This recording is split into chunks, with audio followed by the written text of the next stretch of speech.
Hello, everyone. Welcome to this special episode. Today, we are diving deep into the works of three monumental figures in Roman literature: Seneca, Plautus, and Terence. Their contributions have had a profound influence on Western drama, and understanding their work is crucial for any literature scholar preparing for exams. So, let's start by getting to know these playwrights a little better. Seneca. Let's begin with you. You are often referred to as the father of Roman tragedy. Can you explain the key features of your tragedies and how they reflect Stoic philosophy, which is essential for students studying classical influences on Renaissance drama?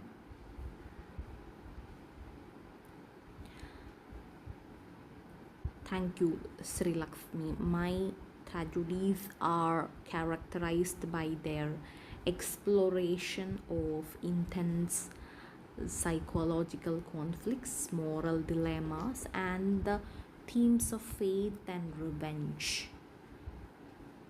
Unlike Greek tragedies, which often focused on external events, my work delves deeply into the internal struggles of my characters. This reflects my Stoic belief that true conflict lies within the mind.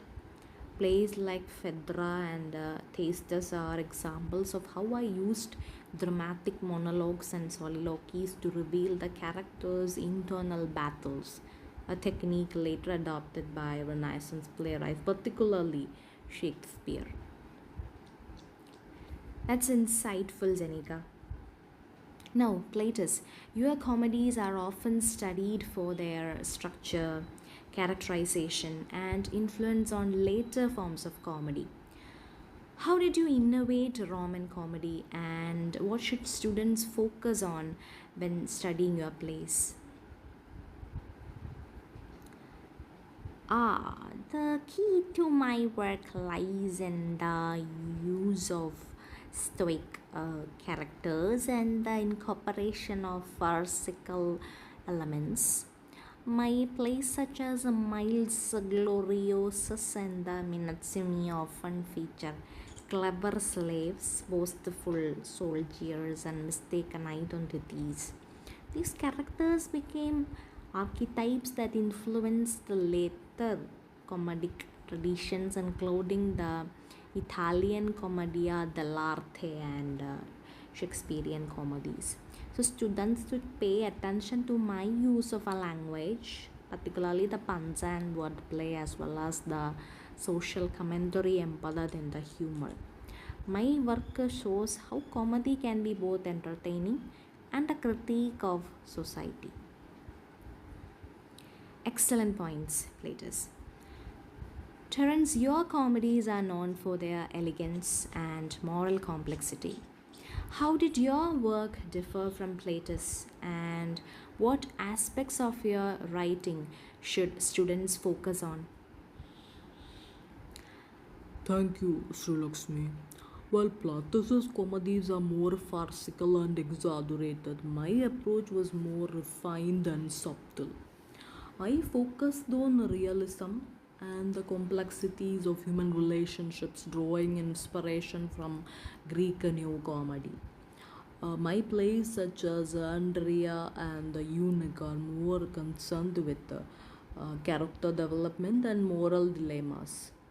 The phrase Homo sum humani nihilemi alienam puto, which means I'm human and think nothing human is alien to me, encapsulates my philosophy. For students, I suggest studying how I adapted Greek models to Roman sensibilities and how my work bridges the gap between Greek and Roman comedy. My influence on later European drama, particularly during the Renaissance, is another key area to focus on. Great insights, Terence. Now, let's discuss the influence of your works on later European literature and drama. Seneca, How would you say your tragedies influenced Elizabethan and Jacobean drama? My influence on Elizabethan and Jacobean drama is profound. Playwrights like Shakespeare, Marlowe, and Webster drew heavily from my use of rhetorical speeches, themes of revenge, and psychological depth.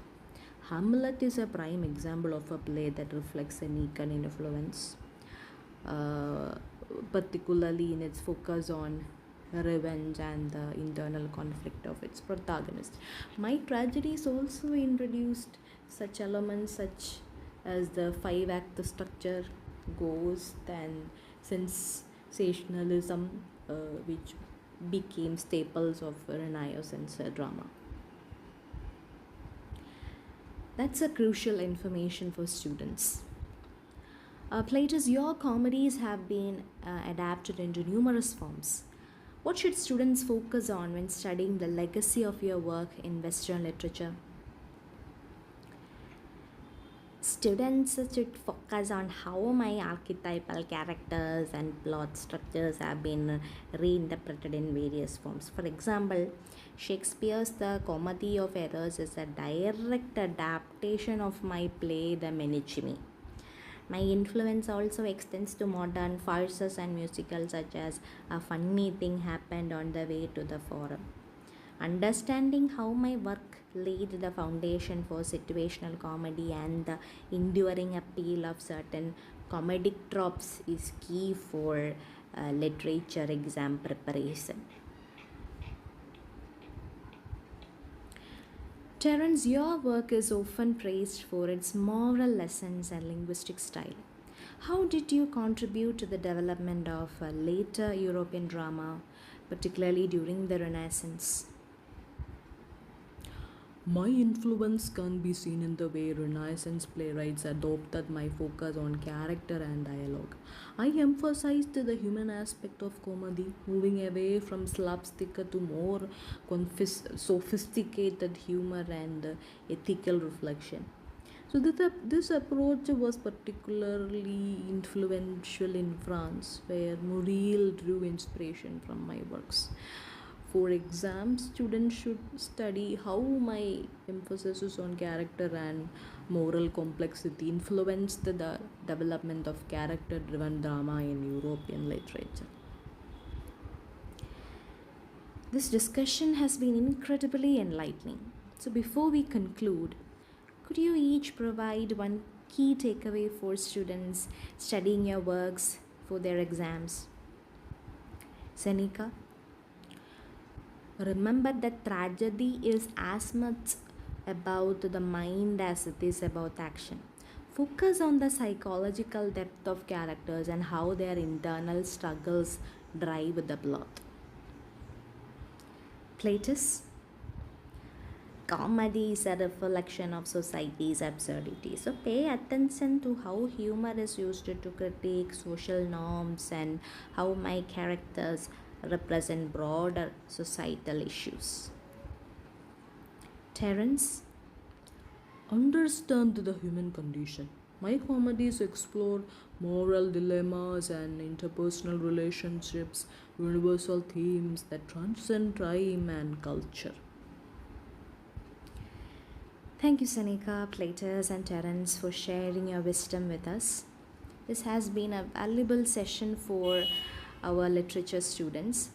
I hope you found this discussion as enriching as I did. Thank you for watching. Keep revising, stay curious, and excel in your studies.